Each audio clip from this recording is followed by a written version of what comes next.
everyone, my name is Ketan Saravgi and I welcome you all over the online platform of Civil Panda। आज से हम एक नई series की शुरुआत करने जा रहे हैं जो कि संबंधित है हमारे एमपीपीएससी के सिलेबस के प्रीलिमिनरी एग्जामिनेशन के यूनिट नंबर 9 से। आज से हम इस सीरीज की शुरुआत करेंगे और प्रतिदिन आपके साथ एक वीडियो शेयर होगी जिसमें हम यूनिट नंबर 9 को कवर करेंगे। इस सीरीज के अंत में हम कई सारे ऐसे एमसीक्यूज लगाएंगे जो कि सीधे संबंधित होंगे हमारे यूनिट नंबर 9 से, और हो भी सकता है कि ऐसे कई सारे क्वेश्चंस आपको आपके प्रीलिमिनरी एग्जामिनेशंस में देखने को मिलेंगे। तो चलिए शुरुआत करते हैं हमारे आज के टॉपिक से। हमारी यूनिट नंबर 9 का सबसे पहला जो टॉपिक है दैट इज इलेक्ट्रॉनिक्स। जब हम बात करते हैं इलेक्ट्रॉनिक्स की तो चलिए मैं आपको कुछ अंतर बता देता हूं कि आखिर इलेक्ट्रिकल और इलेक्ट्रॉनिक ये दो शब्द हम कई बार अपने आम रोज की भाषा में भी यूज करते हैं कि इलेक्ट्रिकल एप्लायंसेस या इलेक्ट्रिकल डिवाइसेस या यूं कहें इलेक्ट्रॉनिक डिवाइसेस में क्या डिफरेंस है। तो यहीं से हम समझेंगे कि आखिर इलेक्ट्रिकल और इलेक्ट्रॉनिक में क्या डिफरेंस है। यदि मैं आपसे बात करता हूं इलेक्ट्रिकल डिवाइसेस की, तो इलेक्ट्रिकल डिवाइसेस या इलेक्ट्रिकल जो संबंध है, इलेक्ट्रिकल का जो संबंध है वो है ऐसे डिवाइसेस से जिनमें फ्लो ऑफ इलेक्ट्रॉन या यूं कहें कि इलेक्ट्रिक करंट के फ्लो को यूटिलाइज किया जाता है टू परफॉर्म एनी वर्क, किसी भी तरह के कार्य को संपन्न करने के लिए जब हम इलेक्ट्रिक करंट का सीधा उपयोग करने लगते हैं so that's comes under the category of electrical. Whereas in condition of electronics, यदि हम बात करते हैं इलेक्ट्रॉनिक्स की, तो इलेक्ट्रॉनिक्स में क्या होता है, it controls the flow of electron, flow of electrons का लेना देना इसमें होता है। यहां पर क्या होता है, इलेक्ट्रिक करंट की बात होती है, वेयर एज इलेक्ट्रॉनिक्स में फ्लो ऑफ इलेक्ट्रॉन को क्या किया जाता है, कंट्रोल किया जाता है। अब सर इसको कंट्रोल कैसे किया जाता है, यदि मैं आपसे बात करूं तो कंट्रोल करने के लिए जो हम पढ़ते हैं फिजिक्स में, जो हमने पढ़ा एंड और या नॉर गेट्स, तो इन लॉजिक गेट्स का इस्तेमाल किया जाता है और इन गेट्स के जरिए हम क्या करते हैं, फ्लो ऑफ इलेक्ट्रॉन को कंट्रोल करते हैं। और इसके जरिए इसमें ये जो इलेक्ट्रॉनिक डिवाइसेस होते हैं ये लॉजिकल ऑपरेशंस परफॉर्म कर पाते हैं और किसी उपयोगकर्ता को, किसी यूजर को मल्टीपल ऑप्शंस प्रोवाइड करने में सक्षम होते हैं। Whereas इलेक्ट्रिकल डिवाइसेस में ऐसा कुछ भी नहीं होता, सिर्फ सिंपली आपको बटन ऑन करना है, मतलब सर्किट कंप्लीट होते ही वो अपना काम करना शुरू कर देंगे। जैसे हमारे घर का फैन, हमारे घर के बल्ब, ये सब क्या है, ये सब इलेक्ट्रिकल इक्विपमेंट्स हैं। वेयरएज यदि हम बात करते हैं इलेक्ट्रॉनिक की, तो जैसे हमारे टीवी का रिमोट, जैसे हमारा एसी का डिजिटल मीटर, तो ये सब क्या है, ये सारे इलेक्ट्रॉनिक आइटम्स होते हैं। तो यही हमारा बेसिक डिफरेंस है in between electrical and electronic. तो चलिए हम शुरुआत करते हैं इलेक्ट्रॉनिक्स की। जब मैं आपसे इलेक्ट्रॉनिक्स की बात करता हूं तो उससे पहले हमें सब्सटेंसेस को पढ़ना जरूरी है कि आखिर सब्सटेंस क्या होते हैं और सब्सटेंस के टाइप क्या होते हैं। खासतौर पर यदि मैं आपसे बात करूं तो सब्सटेंस जो होते हैं वो दो तरह के होते हैं, पहला है कंडक्टर और दूसरा है नॉन कंडक्टर। तो ऐसे substances which allows the flow of electric current to pass through it are termed as conductor. ऐसे सब्सटेंसेस, ऐसे मटेरियल जो कि अपने आप में से विद्युत को प्रवाहित होने देते हैं, मंजूरी देते हैं कि हाँ तुम मुझ में से पास हो जाओ, ऐसे सब्सटेंसेस को हम कंसीडर करते हैं एज ए कंडक्टर। और जब मैं आपसे नॉन कंडक्टर्स की बात करता हूं तो वो क्या करते हैं, वो फ्लो ऑफ करंट को प्रोहिबिट करते हैं, रोकते हैं, अपने में से पास होने नहीं देते, तो उनको हम बोलते हैं नॉन कंडक्टर, या हम दूसरा शब्द इस्तेमाल करते हैं जिसको हम बोलते हैं इंसुलेटर्स। इनको हम बोलते हैं इंसुलेटर, कंडक्टर्स और इंसुलेटर्स। तो ये कंडक्टर और इंसुलेटर्स ऐसे ये सब्सटेंसेस होते हैं। पहला कंडक्टर यदि बात करूं तो वो पास ऑन होने देते हैं और ये पास ऑन नहीं होने। अब इन दोनों के बीच की एक कड़ी है जिसको हम बोलते हैं सेमी कंडक्टर, इनको हम नाम देते हैं सेमी कंडक्टर्स। ये सेमी कंडक्टर्स क्या होते हैं, ऐसे सब्सटेंसेस जो कि पार्शियल तौर पर करंट को खुद में से सप्लाई होने देते हैं। ठीक, तो इनके बारे में थोड़ी सी और डिटेल में हम समझते हैं कि आखिर सेमीकंडक्टर्स क्या होते हैं, है ना, ये कैसे काम करते हैं, इनके बारे में थोड़ी सा जान लेते हैं। यदि मैं आपसे प्रॉपर्टीज ऑफ सेमीकंडक्टर बोलूं तो इसकी मुख्यतः तीन प्रॉपर्टीज हैं। किसी भी सेमीकंडक्टर की 3 प्रॉपर्टीज होती हैं और यहीं से आप डेफिनेशन भी सेमीकंडक्टर की प्रॉपर निकाल सकते हैं। अब देखें हमारे प्रीलिमिनरी एग्जामिनेशंस में स्टेटमेंट और असर्शन जैसे भी इस तरह के सवाल आ रहे हैं, है ना, असर्शन, रीजन, स्टेटमेंट्स, ऐसे सवाल आने लग गए। तो अब हमको क्या करना है, डिटेल में हमको इन सारी बातों को पता होना चाहिए। तो चलिए हम इसको बारे में जान लेते हैं कि आखिर क्या कौन सी प्रॉपर्टीज होती हैं सेमीकंडक्टर्स की। तो पहली प्रॉपर्टी सेमीकंडक्टर की बोलती है conductance of any semiconductor lies between conductors and insulator। इनकी जो कंडक्टेंस है वो इंसुलेटर और कंडक्टर के बीच होती है। ना तो वो पूरी तरह कंडक्टर होते हैं और ना ही वो पूरी तरह इंसुलेटर होते हैं। मतलब ना तो वो पूरी तरह पास ऑन होने देते हैं और ना ही वो पूरी तरह प्रोहिबिट करते हैं फ्लो ऑफ करंट को। हाँ, पार्शियल तौर पर ये फ्लो ऑफ करंट को अलाउ करते हैं टू पास थ्रू इट। यदि मैं आपसे बात करता हूं दूसरी प्रॉपर्टी, तो हमारी दूसरी प्रॉपर्टी क्या बोलती है सेमीकंडक्टर की, देखते हैं। दूसरी प्रॉपर्टी कहती है कि at 0 degree Kelvin semiconductors acts as insulators. ये 0 डिग्री केल्विन पर जो सेमीकंडक्टर्स होते हैं वो किस तरह प्रवृत्ति दिखाते हैं, इंसुलेटर के जैसे। मतलब जैसे जैसे आपका टेम्परेचर घटेगा, मतलब जैसे ही आप 0 डिग्री केल्विन की तरफ पहुंचेंगे तो यहां पर सेमीकंडक्टर्स जो हैं वो इंसुलेटर की तरह, मतलब नॉन कंडक्टर की तरह बिहेव करने लगते हैं। यदि मैं आपसे तीसरी और अंतिम प्रॉपर्टी की बात करूं तो तीसरी प्रॉपर्टी क्या कहती है, तीसरी प्रॉपर्टी कहती है कि जैसे जैसे हम टेम्परेचर को बढ़ाएंगे, with the increase in temperature the resistance of the semiconductor decreases. जैसे जैसे टेम्परेचर राइज होता जाएगा वैसे वैसे किसी भी सेमीकंडक्टर का रेजिस्टेंस, मतलब tendency to prohibit the flow of electric current, वो क्या होता जाएगा, घटता जाएगा। इसका मतलब वो और अच्छा कंडक्टर की तरफ झुकाव होता जाएगा और अच्छा कंडक्टर होता जाएगा। तो क्या हम ये बोल सकते हैं कि temperature will be inversely proportional to resistance? तो हाँ, बिल्कुल बोल सकते हैं कि सेमीकंडक्टर के केस में ऐसा होता है। जैसे जैसे इसका टेम्परेचर बढ़ेगा वैसे वैसे इसका रेजिस्टेंस घटता जाएगा। तो यही है हमारे 3 प्रॉपर्टीज किसकी, सेमीकंडक्टर्स। चलिए आगे देखते हैं। टाइप्स ऑफ सेमीकंडक्टर्स के बारे में हम पढ़ते हैं कि आखिर कितने प्रकार के सेमीकंडक्टर्स होते हैं। जब मैं आपसे बात करता हूं सेमीकंडक्टर, तो ये मुख्यतः 2 तरह के सेमीकंडक्टर्स हम पढ़ते हैं। कौन कौन से, बात करते हैं। इंट्रिंसिक और एक्सट्रिंसिक। जब मैं आपसे बात करता हूं इंट्रिंसिक सेमीकंडक्टर्स की, तो ये ऐसे सेमीकंडक्टर्स होते हैं जो कि most of the time pure format में पाए जाते हैं। प्योर एलिमेंट के तौर पर पाए जाने वाले जो सेमीकंडक्टर्स होते हैं उनको हम कहते हैं इंट्रिंसिक सेमीकंडक्टर। या दूसरे शब्दों में यूं कहूं कि जैसे जैसे इन सेमीकंडक्टर्स की इंप्योरिटीज को कम किया जाता है, इनका कंडक्टेंस बढ़ता चला जाता है। उन्हीं को हम बोलते हैं इंट्रिंसिक सेमीकंडक्टर। तो ऐसे सेमीकंडक्टर जिनमें इंप्योरिटीज को कम करने पर, इंप्योरिटीज को आप यदि क्या करते हैं, कम करते हैं, तो ऐसे समय पर इनका कंडक्टेंस जो होता है वो क्या होता जाता है, बढ़ता चला जाता है। इनको अपन बोलते हैं इंट्रिंसिक सेमीकंडक्टर। इसका यदि बहुत अच्छा एग्जाम्पल के तौर पर मैं आपसे बात करूं तो आता है सिलिकॉन या जर्मेनियम। ये इसके बहुत अच्छे एग्जाम्पल्स होते हैं। यदि मैं आपसे ग्रुप की बात करूं तो यहां पर खास तौर पर 4th ग्रुप एलिमेंट्स को कंसीडर किया जाता है, जो हमारी पीरियोडिक टेबल के 4th ग्रुप में पाए जाते हैं। ठीक, तो ये हमारे कई सारे प्रीलिमिनरीज के एग्जामिनेशंस में सॉल्व होने वाले कई सारे डाउट्स हो सकते हैं, जो कि आपको कई बार क्वेश्चन में देखने को मिल सकते हैं, क्वेश्चन के रूप में देखने को मिलेंगे। एक्सट्रिंसिक की बात करते हैं। एक्सट्रिंसिक ऐसे सेमीकंडक्टर्स होते हैं जिनमें इनको सेमीकंडक्टर्स बनाने के लिए, या यूं कहें ज्यादा अच्छा कंडक्टेंस देने के लिए, इंप्योरिटीज को इंट्रोड्यूस करना पड़ता है। ऐसे सेमीकंडक्टर्स कहलाते हैं एक्सट्रिंसिक सेमीकंडक्टर्स।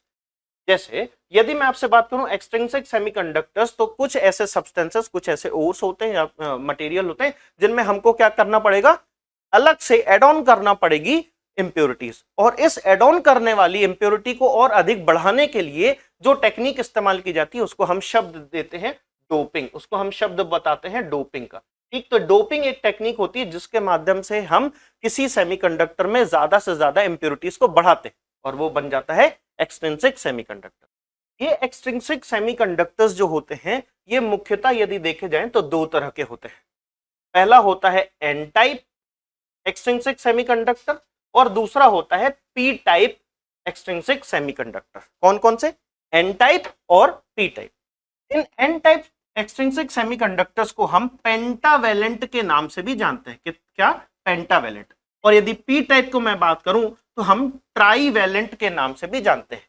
ये कहलाते हैं पेंटावेलेंट सेमीकंडक्टर्स और ये कहलाते हैं ट्राईवेलेंट सेमीकंडक्टर्स। पेंटावेलेंट सेमीकंडक्टर्स से यदि मैं आपको समझाने की कोशिश करूं तो पेंटावेलेंट सेमीकंडक्टर्स क्या बोलते हैं इसके बारे में समझता हूं, थोड़ी सा मैं आपको बताता हूं। जैसे पेंटावेलेंट, यदि अपन वैलेंसी की बात करें तो वैलेंसी क्या होती है? वैलेंसी मतलब आउटर मोस्ट शेल में प्रेजेंस होने वाले इलेक्ट्रॉन्स की बात कर रहे हैं। इसमें आउटर मोस्ट शेल में जो हमारे नंबर ऑफ सेल इलेक्ट्रॉन्स हैं उनकी बात हम करते हैं तो दैट इज वैलेंसी। उसको हम क्या बोलते हैं? वैलेंसी बोलते हैं। अब आपको याद होगा कि यदि मान के चलो कोई एक शेल हाफ फिल्ड है तो वो ज्यादा स्टेबल माना जाता है और ऐसे समय पर यदि उसको में एक एक्स्ट्रा इलेक्ट्रॉन है तो ऐसे समय पर वो अनस्टेबल हो जाता है। ऐसे समय पर वो इस एक्स्ट्रा इलेक्ट्रॉन को दे देना चाहता है ना, तो ऐसे समय पर ये डोनर इलेक्ट्रॉन कहलाता है। और ऐसे समय पर जब इसको हाफ फिल को पूरा करने के लिए एक इलेक्ट्रॉन की आवश्यकता होती है तो ये एक्सेप्टर बन जाता है। तो to gain more and more stability कोई भी एलिमेंट जो होता है उसमें इलेक्ट्रॉन का लेना और देना चलता है। पेंटावेलेंट की यदि मैं बात करूं तो यहां पर क्या है? Valency will be 5। यहां पर वैलेंसी इसकी क्या होगी? 5 होगी। ऐसे समय पर to fulfil its half shell ये 4 वैलेंसी रखने के लिए एक वैलेंसी एक इलेक्ट्रॉन को क्या करेगा? डोनेट। और यहां पर इस केस में यहां पर वैलेंसी होगी 3, मतलब अगेन इसको अपना हाफ शेल फुलफिल करना है, मतलब 4 गेन करना है। ऐसे समय पर ये क्या करेगा? एक्सेप्टर। तो ये इस तरह का जो सेमीकंडक्टर कहलाते हैं ये कहलाते हैं डोनर और ये कहलाते हैं एक्सेप्टर। तो कुल मिलाकर के ये एक्सेप्ट करेंगे और ये क्या करेंगे? डोनेट करने का काम करेंगे। तो इस तरीके से एन टाइप सेमीकंडक्टर जो होते हैं वो कहलाते हैं हमारे डोनर टाइप सेमीकंडक्टर और पी टाइप कहलाते हैं हमारे एक्सेप्टिंग टाइप सेमीकंडक्टर, एक्सेप्टर्स कहलाते हैं। क्या इतनी बातें समझ में आ गई? हम आगे की तरफ बढ़ रहे हैं। किसी भी तरह का यदि आपको डाउट आता है तो आप हमारे कमेंट बॉक्स में अपने डाउट्स लिख सकते हैं। हम 100% हम और हमारी टीम आपको रिप्लाई में आपके डाउट्स को क्लियर करेंगे। तो चलिए आगे की बात करता हूं। जब मैं आपसे यही एन टाइप और पी टाइप सेमीकंडक्टर्स के बारे में बात करते हैं तो यहां आते हैं जंक्शंस। अब हम कहानी यहां से शुरू होती है इलेक्ट्रॉनिक्स की। जब ये एन टाइप और पी टाइप सेमीकंडक्टर्स को आपस में संबद्ध किया जाता है, इनको जोड़ा जाता है ताकि ये ठीक तरीके से किसी सर्किट में क्या कर सकें? फ्लो ऑफ इलेक्ट्रॉन्स को बढ़ा सकें जिससे इनकी इलेक्ट्रिसिटी को ये यूज कर सके। मतलब फ्लो ऑफ इलेक्ट्रॉन को ये क्या करते हैं? कंट्रोल करने का काम इसके जरिए करते हैं। तो कई सारे आपने जंक्शन सुने होंगे, एनपी जंक्शंस, पीएनपी जंक्शंस या एनपीएन जंक्शंस। तो ये क्या है? ये सारे कहीं ना कहीं यही जंक्शंस हैं जो कि एन टाइप और पी टाइप सेमीकंडक्टर से मिल करके बने होते हैं और इसी के जरिए हमारे एंड और नॉर, जिनको हम लॉजिक गेट्स के नाम से जानते हैं, वो उनका फॉर्मेशन होता है। और इन्हीं लॉजिक गेट्स का प्रॉपर तरीके से, सिस्टमेटिक तरीके से जब हम उपयोग करते हैं तो ये किसी एक बड़े टास्क को मल्टीपल ऑप्शन के साथ कंप्लीट करने में हमें सक्षम बना देते हैं। इस तरीके से एक इलेक्ट्रॉनिक सर्किट का निर्माण होता है, तैयार होता है और वो लॉजिकल ऑपरेशंस परफॉर्म करना शुरुआत करते हैं। अब हम कुछ छोटे छोटे इलेक्ट्रॉनिक इक्विपमेंट्स की बात करें। सबसे पहले हम जिस इक्विपमेंट की बात करेंगे दैट इज डायोड। यदि मैं आपसे डायोड की बात करूं तो डायोड क्या होता है? तो ध्यान से देखें, डायोड एक ऐसा इलेक्ट्रॉनिक डिवाइस होता है जिसमें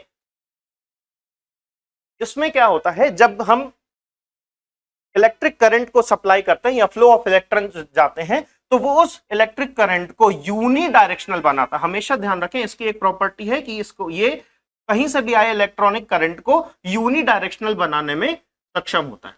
तो यदि हमें फ्लो ऑफ इलेक्ट्रॉन को क्या करना या इलेक्ट्रिक करंट को यूनी डायरेक्शनल बनाना तो ऐसे समय पर हम यूटिलाइज करेंगे डायोड का।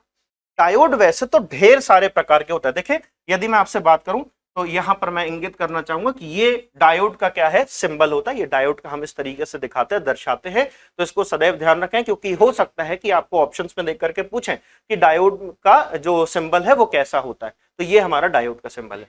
आगे की बात करते हैं। डायोड देखें तो डायोड कई सारे प्रकार के होते हैं, परंतु उसमें मोस्ट ऑफ द टाइम जो इंपॉर्टेंट डायोड है दैट इज, यदि मैं आपसे बात करूं तो लाइट एमिटिंग डायोड, एलईडी, जिसको हम एलईडी के नाम से नॉर्मल भाषा में जानते हैं, that is light emitting diode. असल में ये भी एक क्या है, डायोड। कर अभी भी वही काम रहा है, मतलब मल्टीपल डायरेक्शन से आने वाले इलेक्ट्रिक करंट को यूनिडायरेक्शनल बना रहा है, एक दिशीय विद्युत को प्रवाहित करता है।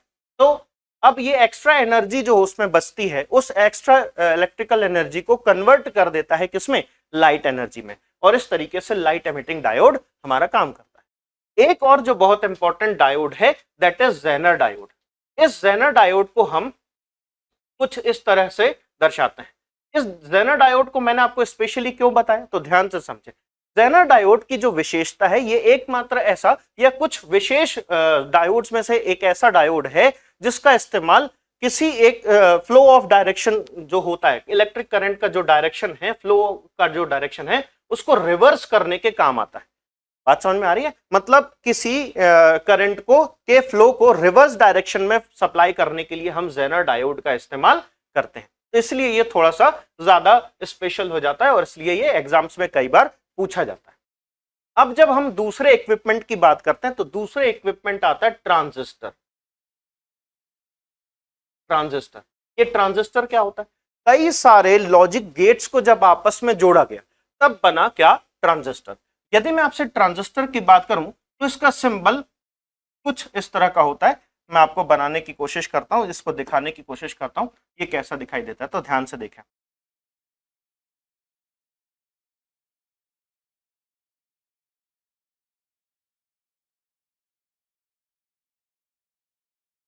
कई बार आपके एग्जामिनेशंस में कुछ इस तरह के सवाल भी आते हैं, है ना।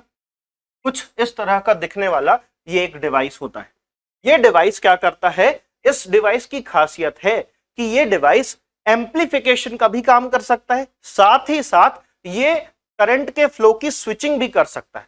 करंट जो भी सिग्नल्स के रूप में आ रहे हैं उन सिग्नल्स को स्विच करने में सक्षम होता है कौन, ट्रांजिस्टर। यदि मैं आपसे बात करूं कि ये ट्रांजिस्टर क्या एम्प्लीफिकेशन कर सकता, तो हाँ बिल्कुल 100% ट्रांजिस्टर का उपयोग एम्प्लीफिकेशन के लिए भी इस्तेमाल होता है, बिल्कुल किया जाता है। तो ये फिर से आपका कई सारे ऐसे जो मैं बता रहा था स्टेटमेंट वाले कि स्टेटमेंट नंबर 1 और 2, तो पहला स्टेटमेंट मान के चलो आपको दिया कि क्या ट्रांजिस्टर का इस्तेमाल स्विचिंग के लिए किया जाता है, सिग्नल स्विचिंग के लिए, तो हाँ बिल्कुल किया जाता है। तो क्या इसका इस्तेमाल एम्पलीफायर के तौर पर किया जा सकता है, तो हाँ बिल्कुल, सिग्नल्स के एम्पलीफिकेशन के लिए भी ट्रांजिस्टर का इस्तेमाल होता है। तो दोनों ही स्टेटमेंट हमारे क्या होंगे, सही होंगे, करेक्ट होंगे। इस तरीके से ट्रांजिस्टर क्या काम करता है, नेटवर्क स्विचिंग, या नेटवर्क नहीं बोल सकते, मतलब हाँ सिग्नल स्विचिंग का काम करता है, और इसी के साथ साथ ये एम्पलीफिकेशन का काम भी करता है। ट्रांजिस्टर की यदि मैं बात करूं तो ये 1947 के आसपास आए। अब आप लोगों को ध्यान होगा कि हमने कंप्यूटर की जनरेशन नंबर 1 में पढ़ा था वैक्यूम ट्यूब्स का इस्तेमाल हुआ था, और जनरेशन 2 में हमने जो मेन इक्विपमेंट है उसके तौर पर इन्हीं ट्रांजिस्टर्स का उपयोग करना शुरू कर दिया था। तो ट्रांजिस्टर्स जो है वो 1947 में जब आया, तो इसका मतलब साफ है, यहां से आप रिलेट कर सकते हैं कि सेकेंड जनरेशन ऑफ कंप्यूटर यहां से ही शुरू हुई होगी। तो कुल मिलाकर के ऐसा रिलेट करते हुए आप पढ़ेंगे तो ये सारी चीजें आपको डाउट ज्यादा दिनों तक याद रहेंगी। तो आगे बात करते हैं कि ट्रांजिस्टर के बाद क्या हुआ। ट्रांजिस्टर के बाद यदि मैं आपसे बात करूं तो इनकी जगह ले ली आईसी ने, इंटीग्रेटेड सर्किट।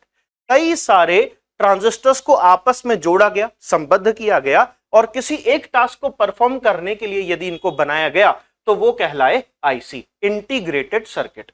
ये 1958 के आसपास ये दिखाई देने लग गए मार्केट में, और 1958 में याद होगा आपको कि जनरेशन नंबर 3, जब अपन बात करते हैं थर्ड जनरेशन ऑफ कंप्यूटर्स, तो थर्ड जनरेशन ऑफ कंप्यूटर्स में हमने इस्तेमाल करना शुरू कर दिया था इंटीग्रेटेड सर्किट्स का। इन इंटीग्रेटेड सर्किट्स की यदि मैं बात करूं तो इनके इंटीग्रेशन के आधार पर इनको मल्टीपल टाइप्स में डिवाइड किया जाता है। इंटीग्रेटेड सर्किट्स को मल्टीपल टाइप्स में डिवाइड किया जाता है। तो कौन कौन से मल्टीपल टाइप्स होते हैं इनके बारे में भी हम बात कर लेते हैं। तो चलिए शुरुआत करते हैं। सबसे पहला होता है स्मॉल स्केल इंटीग्रेशन, SSI। कई बार आपको यह भी पूछता है कि इस एब्रिविएशन का फुल फॉर्म क्या है, तो SSI is small scale integration. जब मैं आपसे बात करता हूं नेक्स्ट, तो दूसरा टाइप है small scale medium scale integration. Next जो है दैट इज, यदि मैं आपसे बात करूं, एक और है इस बीच में जिसको हम कहते हैं large scale integration, then very large integration, very large scale integration होगा actually, very very large scale integration, और लास्ट में आएगा अल्ट्रा लार्ज स्केल इंटीग्रेशन। तो कुल मिलाकर के आईसी को कुछ इस तरीके से कैटेगराइज किया गया according to the basis of that integration. जब मैं आपसे बात करता हूं स्मॉल स्केल, तो इसमें लगभग 30 से लेकर के 3 से 30 तक, है ना, कितना 3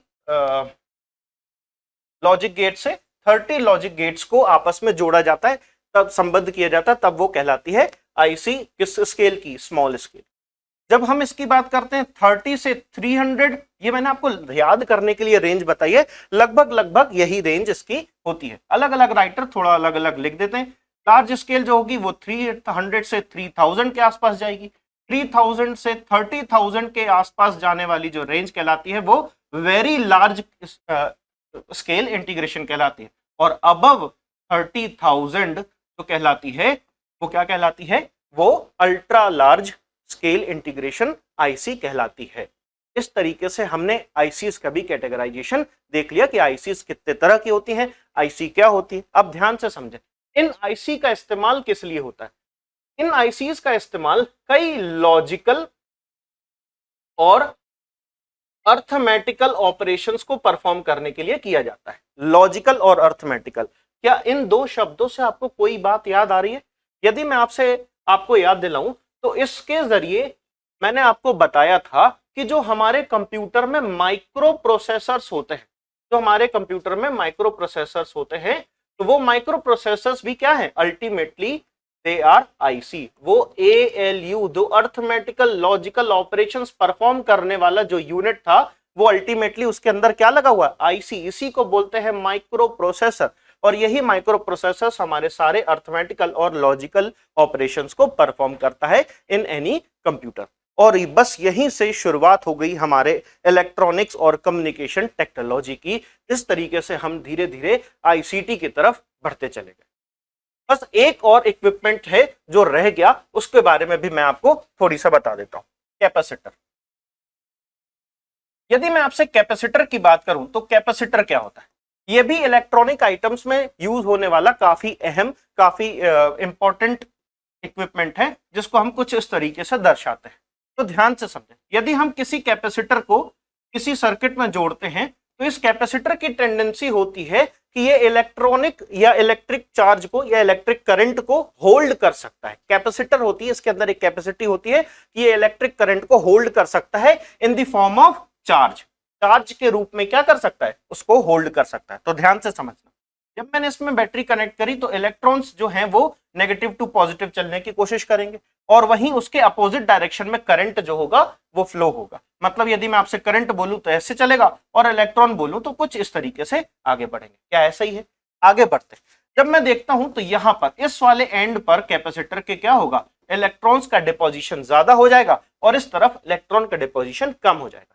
अब मान के चलते हैं कि अचानक हमारी जो इलेक्ट्रिक सप्लाई है वो ट्रिप करती है, फ्लक्चुएट होती है। ऐसे समय पर प्रॉपर सप्लाई ऑफ इलेक्ट्रिसिटी नहीं मिल पाएगा।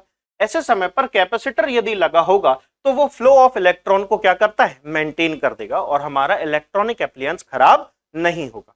इस तरीके से कैपेसिटर जो होता है वो इलेक्ट्रिक करंट को होल्ड करने के लिए इस्तेमाल किया जाता है in the form of electric charge. तो दोस्तों, ये था हमारा आज का इंट्रोडक्शन टू इलेक्ट्रॉनिक्स, और यही हमारे यूनिट नंबर 9 का फर्स्ट टॉपिक है। जुड़े रहिए हमारी इस सीरीज के साथ, ताकि आपको यूनिट नंबर 9 हम जल्द से जल्द कंप्लीट करवा सकें।